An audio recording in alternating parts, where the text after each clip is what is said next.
အယက်သေးစားတောက်စားလို့ဖိုက်ထဲရောက်သွားရင်လူမပြောနဲ့တိရစ္ဆာန်တောင်ရစ်မှုသွားတယ်ဘလို့ရစ်မှုတော့ဆိုလဲပေါင်း900ကိုရောကိုဝဲသွားမှညစခန်းချသွားတဲ့နေရာညတောက်ကြစားကြပြောကြပါကြထမင်းနေဟင်းနေတောက်ကြစားကြတယ်နွားတွေကလည်းအနာယူရင်းနဲ့အဲ့ဒီမှာမစင်နေစွန့်မနေ့လင်းတော့ခီးထွက်သွားကြတယ်အဲ့လိုထွက်သွားတဲ့အခါမှာနွားချေနှံ့နဲ့နွားချေဘိုးရုံးတကောင်ရောက်လာတဲ့အခါလူတွေတောက်စားပြီးပြစ်ထားရတဲ့လင်းကွန်လေးပါလေးတွေက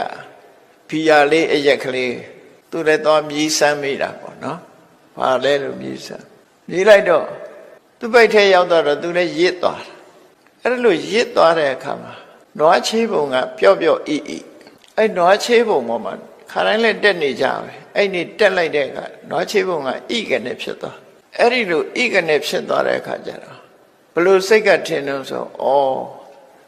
ငါကိုရောမြတ်ရဲ့ခန္ဓာကိုယ်ကြီးကိုမခံနိုင်လို့ဣသွားတယ်လို့အထင်ရောက်သွားတာသူကိုယ်သူနော်သူကိုယ်သူဘဝင်နေမြင့်သွားအရင်မှုသွားတာသူနဲ့မလန်းမကမ်းမှာခြုံတစ်ပင်တွေကိုဆွဲစားနေတဲ့ဆင်ကြီးတွေကောင်မြင်လိုက်တာအတန်ကြားရကြည့်တော့ဆင်ကြီးမြင်ကြောက်ရကောင်းမှမသိဘူးရင်မှုနေတာဆိုရှင်မှုနေတာဆိုရန်စတယ်ဆင်ကြီးကိုသူကသူကြည့်တော့မင်းလည်းခြေတော့လေးချောင်းငါလည်းခြေတော့လေးချောင်းမင်းလည်းနှာမောင်းနဲ့ငါလည်းနှာမောင်းနဲ့လာတပွဲတလန်းအကဲဆမ်းမလားလို့စိန်ခေါ်တယ်950ဇာတ်ထဲမှာပါတယ်နော်စိန်ခေါ်တာစိန်ခေါ်တဲ့အခါဆင်ကြီးကကြားတယ်တဲ့ငါ့ကိုစိန်ခေါ်တာဘယ်သူလဲဒီတော်ထဲမှာလိုက်ရှာလိုက်တော့နွားချီဘူးလို့ဖြစ်နေ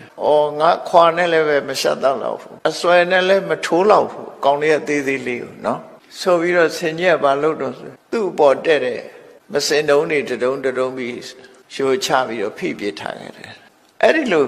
ဇလန်းတောင်မှရှိခဲ့သေးတယ်ပြောချင်တာက